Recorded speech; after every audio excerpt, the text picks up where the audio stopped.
محرم کا مہینہ ہے، اسلامی سال کا پہلا مہینہ ہے۔ اس کے فضائل اور اعمال پچھلا جمعہ آپ حضرات کے سامنے بیان ہو گئے۔ بعض لوگ اس مہینے کو فضیلت والا اس لیے سمجھتے ہیں کہ اس مہینے کے اندر واقعہ کربلا پیش آیا۔ حضرت حسین رضی اللہ تعالیٰ عنہ اور ان کے ساتھیوں کو، خاندان کو اس مہینے کے اندر ظلم اور جبر کر کے شہید کیا گیا، اس لیے اس مہینے کو فضیلت والا سمجھتے ہیں۔ اور بعض لوگ اس کے برعکس لے لیتے ہیں کہ واقعہ کربلا اس مہینے میں ہوا، حضرت حسین اور ان کا خاندان اس مہینے میں شہید ہوا، اس لیے یہ مہینہ نعوذ باللہ منحوس ہے، غم کا مہینہ ہے، اس میں شادی نہیں کرنی چاہیے، اس میں خوشی کے تقریبات نہیں کرنے چاہیے، سیاہ کپڑے پہننے چاہیے، تو غم کے ساتھ یہ مہینہ گزارنا چاہیے۔ تو یہ دونوں نظریے غلط ہیں۔ پہلی بات تو اس لیے غلط ہے کہ محرم الحرام کے جو فضائل قرآن اور احادیث سے ثابت ہوئے ہیں، اس میں کہیں بھی یہ بات نہیں آئی کہ کوئی اس طرح کا کوئی واقعہ پیش آ جائے تو اس واقعے کی وجہ سے کسی مہینے کو، کسی دن کو، کسی ہفتے کو فضیلت حاصل ہو، اس طرح کی کوئی بات قرآن اور حدیث سے معلوم نہیں ہوتی۔ اور دوسری وجہ یہ بھی ہے کہ نبی علیہ السلام کو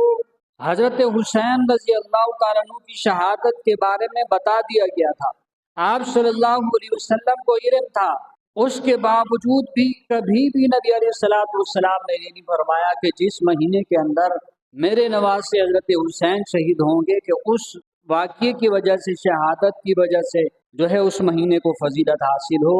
کبھی بھی نبی علیہ السلام نے یہ نہیں فرمایا۔ اور تیسری وجہ یہ بھی ہے کہ شریعت سے یہ بات نہیں معلوم ہوتی کہ کبھی جس مہینے کے اندر، جس دن کے اندر، جس ہفتے کے اندر کوئی اس طرح کا واقعہ پیش آ جائے اور اس واقعے کی وجہ سے کسی دن کو، کسی ہفتے کو، کسی مہینے کو فضیلت حاصل ہو، یہ بات بھی شریعت سے معلوم نہیں ہوتی۔ تو معلوم ہوا کہ محرم کے جو فضائل قرآن اور حدیث سے ثابت ہیں، ان وجہ سے محرم الحرام کو فضیلت حاصل ہے، کسی خاص واقعے کی وجہ سے محرم الحرام کو فضیلت حاصل نہیں۔ محرم الحرام کو کسی واقعے کی وجہ سے منحوس سمجھنا، غم کا مہینہ سمجھنا، یہ نظریہ اور سوچ بھی غلط ہے، اس لیے کہ یہ بات بھی شریعت سے معلوم نہیں ہوتی کہ اس طرح کے واقعات کی وجہ سے کسی دن کو یا کسی مہینے کو غم کا مہینہ قرار دیا جائے، شریعت سے یہ بات ثابت نہیں ہوتی۔ اور دوسری وجہ یہ بھی ہے کہ اگر اس واقعے کی وجہ سے محرم الحرام کو غم کا مہینہ قرار دے دیا جائے تو 12 مہینوں میں سے کوئی ایک مہینہ بھی ایسا نہیں ہے کہ جس میں کسی نہ کسی صحابی کو ظلم کر کے شہید نہ کیا گیا ہو۔ اگر اس طرح کے واقعات کی وجہ سے اگر ہم مہینوں کو منحوس قرار دیں اور اس مہینے میں شادیوں سے رک جائیں، دیگر تقریبات کو ہم چھوڑ دیں، تو پھر سال کے اندر کوئی مہینہ بھی ہمیں ایسا نہیں ملے گا کہ جس کو ہم بغیر غم کے گزار سکیں۔ اس لیے کہ کسی مہینے کے اندر سیدنا عثمان غنی رضی اللہ تعالیٰ عنہ کا یوم شہادت ہے، ان کو بھی 40 دن بھوکا پیاسا رکھ کر کے ظلم کے ساتھ شہید کر دیا گیا۔ کسی مہینے میں حضرت علی المرتضیٰ رضی اللہ تعالیٰ عنہ کا یوم شہادت ہے، کسی مہینے میں حضرت حمزہ رضی اللہ تعالیٰ عنہ حضور صلی اللہ علیہ وسلم کے چچا، جن کو اس قدر ظلم سے شہید کیا گیا کہ ان کے 11-12 ٹکڑے کر دیے گئے، ان کا یوم شہادت ہے۔ کسی مہینے میں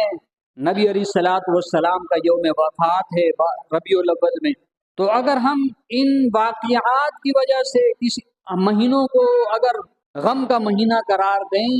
تو ہمارے لیے کوئی ایک مہینہ بھی ایسا نہیں بچتا کہ جس میں ہم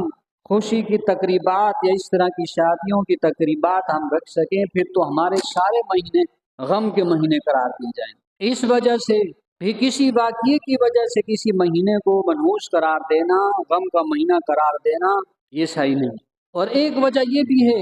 شریعت سے، حدیث سے یہ بات معلوم ہوتی ہے کہ کسی شخص کا اگر انتقال ہو جائے، اس کے غم کے سوگ کے صرف 3 دن ہیں، 3 دن غم کا اظہار کیا جائے، سوگ کی جائے، تعزیت کی جائے، پھر اس کے بعد فرمایا کہ اپنے اپنے معاملات میں شروع ہو جائیں، اس کے بعد جو ہے وہ سوگ کا اہتمام نہ کیا جائے، سوائے اس عورت کے کہ جس کے شوہر کا انتقال ہو گیا ہو اور وہ عورت حاملہ بھی نہ ہو، اس عورت کے لیے حکم یہ کہ وہ 4 مہینے 10 دن سوگ میں گزارے گی، عدت میں گزارے گی، غم میں گزارے گی۔ اس کے علاوہ فرمایا کہ اگر کسی کا انتقال ہو جائے تو صرف 3 دن غم کے ہیں، اس کے بعد غم نہیں کرنا۔ اس حدیث سے بھی معلوم ہوتا ہے کہ کسی کی دنیا سے جانے کے بعد اس دن کو، اس مہینے کو غم کا مہینہ قرار دینا